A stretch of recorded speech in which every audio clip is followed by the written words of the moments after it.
Hey everybody, Tim Sisler here with Arthur Solomon of the Solomon Group, and today we're here with our good buddy Kyle, and we're going to go over how an investor of ours doubled his money in Springfield in just 6 weeks. So Arthur, I understand you got a couple questions for him. Take it away. Yeah. Thanks for joining us today. Yeah, glad to be here. Man, we're always excited to have you. The audience is going to get sick of seeing me on here. No way. There's no way. Branching it out. So Kyle actually purchased a property here in Springfield, and he's actually from Columbus, but he's seen the opportunities that are here in Springfield, and he wanted to come out and make some money, and did a deal. And like, maybe you can tell us a little bit of how the deal went down. Yeah, so I guess the title of it is we doubled our money in 6 weeks, right? A little background on that. I'm from Columbus. I love Springfield. I went to Wittenberg, so I have a huge affinity for the city. I come back all the time. We're actually working on another property here. But the reason why I bring that up is to show how important it is to have good local guys who know the area, who know the market. And that's where your realtor comes in, and that's where you guys have been a blessing, because I don't know the Springfield market that well. I know certain areas from when I went to school here, but like if you tell me, hey, there's a house on this street, I don't know if that's a good value or not. I can get on Zillow, I can do my due diligence and see if it's a good investment. So, I mean, that's where you really need a good, local resource, somebody who knows the market. So when I ask, hey, Arthur, Tim, is this a good investment? You guys know the area well. You know what areas are appreciating, where you should invest your money, or where you should try to avoid. And that's any city in the country. We're pretty good at that in Columbus, but we only know a few pockets of Columbus. So it's funny, when I talk to a lot of investors in Columbus, they're like, man, how are you in Springfield? What are you doing in Springfield? It's really because we have great resources through you guys. The next step is having a good contractor, right? And I think we've got some of the best in the business. So I'm not going to give out their names because I don't want you guys calling them. But that's what it comes down to. So Arthur came to me and he said, hey, Kyle, I got an opportunity. We have somebody who owns several properties. They're looking to sell. They're just getting a little bit older and they just don't want to manage them anymore. And I'm a new investor where I said, okay, I want that. I want to take on other people's portfolios. And we saw this home and it had been just completely dilapidated and run down. It just hadn't seen any TLC in 10, 20 plus years. So as an investor, those are the best properties for us. You walk into a home and you smell, moisture, mildew, foul smells, Grant Cardone says that's the smell of money. And, Okay. You smell like cats a little bit. Right. And I like cats. that. Money and cats. But that's where, you find these opportunities where these are homes other people don't want. These aren't homes that somebody's going to go move their, family of 5 into because they're not ready for that. This is a home that needs a lot of work. And as an investor, that's what we're looking for. So we're, to use numbers for our viewers out there, we bought this house for around $19,500. Okay. So that was a great starting point for us. You can't even find a storage shed in Columbus for $19,500. So we bought the house and we're getting estimates from our contractors. We're doing an assessment of the neighborhood. And we think, okay, if we fix this house up to what we think we could sell this house for maybe somewhere in the mid 80s. Okay. So we have a lot of room to improve that ARV. We fixed this house up for about $27,000. So we're all in for about $47,000. And again, we think we can sell this in the mid 80s. Right. Well, our secret weapon is we have 2 of the best realtors in Springfield. So we actually sold this house for $94,500. So we doubled our profit and then some on this deal. And there are other things like holding costs. You're going to pay taxes. You've got realtor fees. You've got all these other things that kind of eat into your net. But ultimately, we invested $19,000 and sold it for $94,500. Yeah, I mean, we had to challenge that appraisal and everything, and he documented all of the amazing work you guys have did, by the way, on all of the houses you're doing here in Springfield. And this is another question I had for you is, with your contractors that you're working, how do you incentivize them to get the job done so fast and in such a good fashion? Yeah, so we're all focused on quality. Every house we work on is a house that I would want to live in or that I would want to have my family in. So we don't cut corners. But to do that, contractors work in 3 areas. There's speed, there's quality, and there's price. And you can almost never find all 3. The rule is you can get 2, but you could never get all 3. Right. Right? So how we try to get all 3 is I treat all of our contractors like partners. They are their own separate entity and company, but I treat them as if they're partners on the deal. So the better the job we do, the bigger a bonus or the bigger they're going to be incentivized at the end. So that's where we're going to get our quality. Okay. Right? Then we focus on price. I give them so much work that they're able to give me a bit of a discount to a retail customer because they don't have to go look for other jobs all the time. I have so much work for them, I can keep them busy. I'm doing things to benefit their business by bringing in new jobs, bringing in more third-party type retail jobs for them to make a little bit more money. I'm constantly screening new contractors to add to their team. I'm helping streamline invoices. So I'm trying to add value to my partners, which in turn gives me a little bit of a deal on the price. So we got the quality down because we incentivize them with bonuses. Mm-hmm. We've got the price down because I'm giving them so much work that they can charge me less for the work because they have more volume of it. And then there's speed. Speed is a tough one. Speed is a lot about chemistry of your team. If you have guys who are dragging on the job, that can make other guys drag. If there's drama being brought in from outside, that can slow things down. So we're really focused on having like the highest quality guys on the team, and everyone works really well together. So that's a big focus, but you're not going to see that in too many investors. They're just like, hey, man, paint the wall. How much is that? Hey, replace the countertops. And it's very transactional.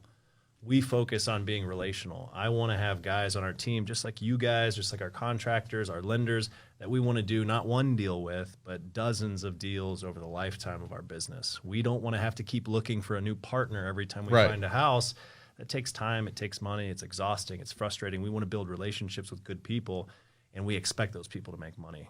We're not going to nickel and dime our partners because if they're not making money, they're going to go work hard for somebody else who's going to let them do that. So we want everybody to profit in this equation, but it's not a zero. It is a zero. Excuse me. It's not a zero-sum game because our gain is not someone else's loss. The family that moved into this house, you might say, man, you only bought it for $19,500 and you sold it for $94,500. Like, gosh, you're making all this money. Like, who are you taking advantage of?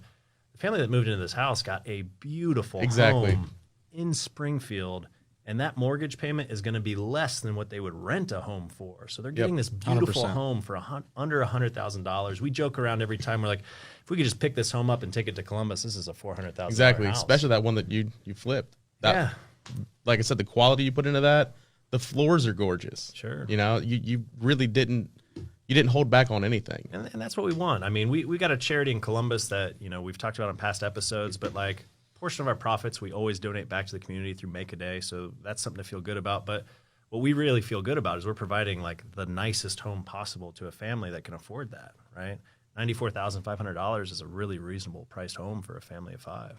Yeah, absolutely. Well, the appraiser, the first appraisal that came in, because obviously it was an FHA loan. So anytime you've got a loan that's 100, or if you have a house that you put it in contract and it's been 180 days before you purchased it, they have to do a double appraisal. So we have to fight the appraisers for the value. And, they'll come back and saying, well, no other houses have sold in this area for this price. Yeah. But at the same time, if there's no houses in such good shape, and there is, like, we are setting the comps in a lot of times. And is that the same for you in Columbus and the market as well? Yeah, so in that, as an investor, we're really proud to say, hey, we set a record for that neighborhood. We set a record for the highest selling house in that neighborhood. As an investor, you feel good about that. So anyone who's in this game to try to make a dollar, to support their family, their business, whatever that is, that's a win, right? However, that being said, that's where you guys came in and shined. Our appraisers come in, they're like scratching their head, well, hey, we haven't seen a house sell for this in this neighborhood yet.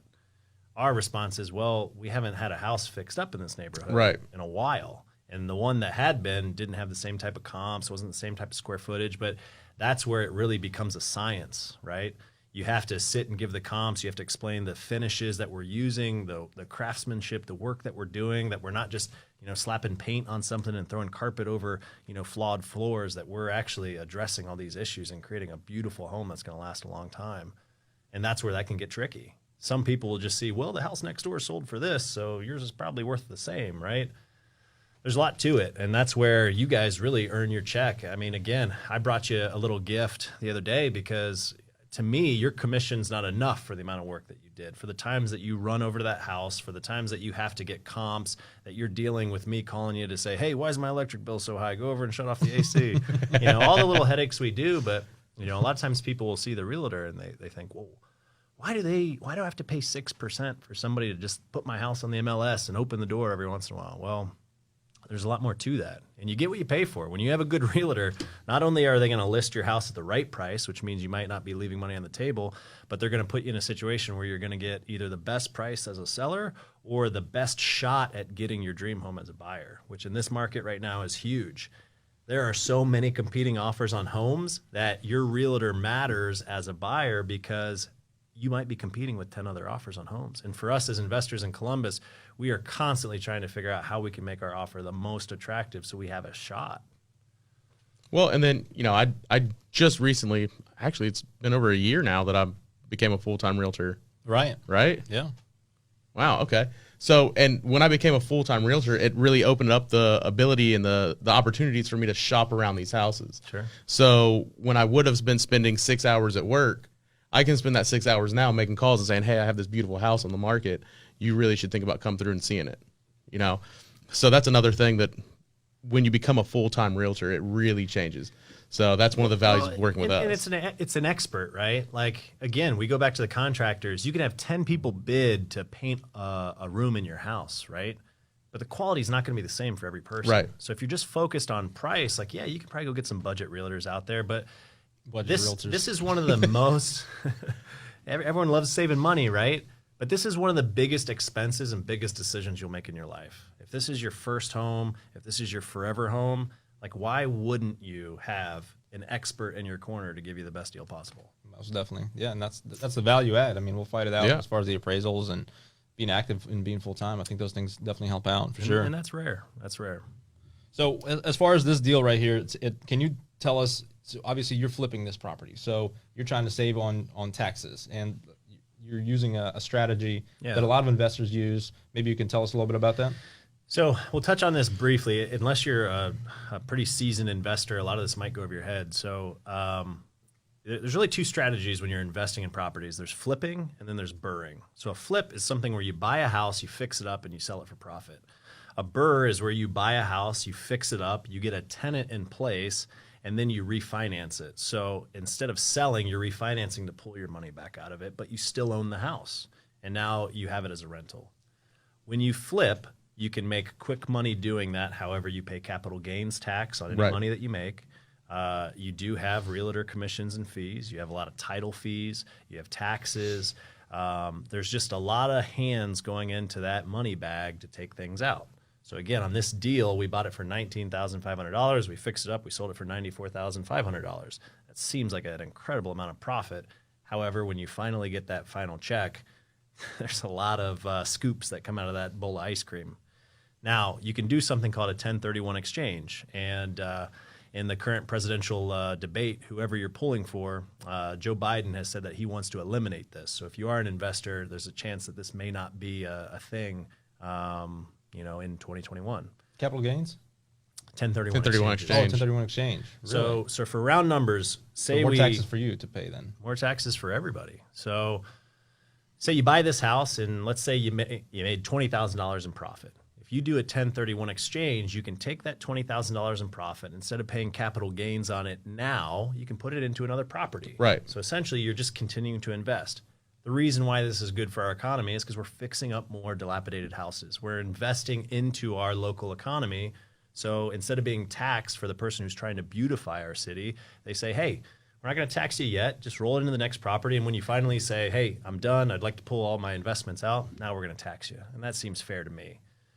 Without the 1031 exchange, it disincentivizes people to fix up these houses because now you're losing the capital gains tax and you have 100%. even less money for all the time and risk and energy and resources you put into this house to put it into something else. Well, when you do that, you get the opportunity to set the comp like we were just talking about. Yeah. You had that opportunity. So if they take that opportunity away, stuff like that may never happen. I know that people will probably stop investing in homes. That neighborhood like is going to benefit greatly from that. Well, and what's beautiful is since we've finished that house and sold it, it incentivized two other investors on that street to start fixing up other properties. So we saw a street where there were a lot of kind of rundown properties now have two places that have work going on because people said, cool, you set the comp. Now we can actually afford to invest in this community because we've set that record. So the sales price is here and it's good for all the neighbors, right? So we got to know a lot of the neighbors there and they were excited because now their property values are going up. They're taking pride in their home. and it's going to make a really beautiful neighborhood there in Springfield. Yeah, and I don't think it was just the house. It was like the worst house in the neighborhood. Windows are broken out. It's boarded up. I used to It's live a there. mess. The porch is falling apart. Just kidding. Yeah. And they're fixing it up now. Yep, and that's where, as an investor, you got to do your homework. There are certain unattractive things that cost a lot of money to fix up in a house, and then there's other things that are cosmetic and are fun. Where painting a house, redoing a kitchen, redoing a bathroom is attractive work, and it produces a value. But when you're doing foundation stuff and replacing a roof and foundational things, it's not very fun. It doesn't make the house look beautiful, and it costs a lot of money. You don't like being in the crawl space, crawling around? I don't. The stuff you find in crawl spaces is like the things of nightmares. If you guys know a crawl space guy, give us a call. We do. Bill Foster, Crawdads. He's the best. Okay. Yeah. So, we talk about the real estate deal, talk about making money, but how important, in your opinion, is mindset in different categories, mindset versus actions versus experience? Yeah. So it's easy for anyone to watch the podcast or to want to get involved in investing and just say, I just want to make money. That's not good enough. You need to know why you're doing anything. And for me, that changed 4 years ago. So we started a steel company in Columbus called Champion Trading Group. We saw success, but we also noticed that there was a vast homeless population in our area.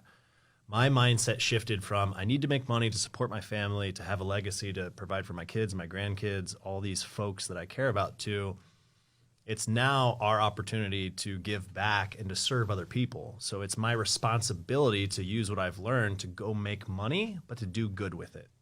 I'm a huge comic book nerd, so Spider-Man's uncle, I'm drawing a blank on it, but he says, with great power comes great responsibility. And Uncle Ben. Uncle Ben, thank you. I guess I'm not as good of a comic book nerd as I thought. Nerd. But, and Grant Cardone's a big real estate guy who I've paid attention to, but one of the things he also said is he's like, hey, if you can go out and make $1 million, why wouldn't you? A lot of people say, well, that's greedy. That seems like too much money. Well, if you don't make $1 million, somebody else will, and what are they going to do with it? Go buy 2 Ferraris and a boat, and a beach house or something else? Or let's say, hey, I'm going to go make $1 million and I'm going to use it to feed 21,000 people or to do something good with it. So that's kind of my why. So to get back to your question, the reason why we invest and to do these things is partly for legacy, to build passive income, to build a business, to beautify the areas that we want to see improved, Springfield, Columbus, certain areas, but also to use some of that money to then give back. So it's not like we're just filling up our coffers and going on lavish vacations and doing all these crazy what is the name of things. the foundation you It's called the Make a Day Foundation. Make a Day Foundation? Okay. Yeah, we just had an event yesterday. So even with COVID going on, we had 100 homeless men and women. We give them free haircuts, shampoos, shaves, new set of clothes, toiletries. We feed everybody. We now have it set up to get people signed up for Medicaid. We have warrants that get expunged. So if somebody got a jaywalking ticket, but that prevents them from getting an apartment or being able to get a job or a license, we can get all that stuff taken care of. So it's just our way That is of amazing. trying to take care of the people in our community. So, again, what is your why? Is it to take care of your kids? Is it to, show your parents that you can be, successful on your own? Whatever that is, it's going to be different for everybody, but that's going to be your driving factor. And when you see people who are very motivated and driven, they have a very clear definition of their why they're doing it. And I'd say start with that, and that's going to help. So a newbie investor, for example, is it the mindset? Is it the action? Is it the experience? Obviously, they don't have experience. So is it mindset or the action or both? Yeah. Which one would you say is more important? Just curious. So we've identified our why, right? We did our homework. We know why we're doing the work. From there, do the work. Don't be a wantrepreneur. Don't just sit here and put a pen to paper and I need to save up more money. I don't have enough time. Man, I really need that right contractor. I just don't have the right opportunity. Get into it, right? Work with a professional. That's right. Carpe diem. So if you're interested in real estate, get with Tim and Arthur. They're going to start sending you properties. And when you say, hey, I think I'm ready, ask them questions. Absolutely. Your job is not to just get them into a house, collect your paycheck, and then move on to the next. Your job is to build a relationship with these folks, because if you service them right, which I know you do, they're going to come back to you on their second house, on their third house, when their cousin needs a house, when their mom's moving. Whatever that looks like, that's relational business, and that's how you guys work. But just do it. We've got a good friend of ours, Braxton Miller in Columbus, who, he's been, playing football at a big level for years, and now he's like, hey, what do I want to do now? He's getting into real estate and he's coming to you guys, and he's coming from Columbus to find opportunity here in Springfield as well. But that's a guy who's new to the game, and he's relying on you guys for help. So a lot of people can do this. You don't have to have, any more experience than one season of Netflix flip, or fix shows. Right. But get involved, have a good contractor, work with your lender, and have a good real estate agent. And, it's hard not to miss the mark. So basically, it's all about building the relationships. Yeah. So that makes a lot of sense. You got to have good relationships with everybody throughout the entire process. For sure. And, that's just, that's almost a principle of life, right? It's easy to be that guy who's only looking out for himself and is going to make money, but he's not going to have too many people at that funeral someday. Right. Or we all know that person who could make friends with a stranger, and that's the kind of guy who usually has people, hey, I'm moving. He has 20 people show up to his house just to help him, right? It's that same principle of like, look out for other people, take care of other people, be kind to other people, and you're going to develop that team naturally, right? You're not just going to be the person who's just looking out for themselves. Yeah, you'll attract it into your sphere. Yeah. Sure. Well, where do you guys want to go to lunch? I'll wrap it up. Yeah, what's a good local place here in Springfield? Where should people check out? Well, we could do Mike and Rosie's. That's my Love Mike and Rosie's. my number one spot right now. Guys, tell us where we should go right now. You got drop it in the comments right now. Best lunch in Springfield. Pick my lunch. Springfield.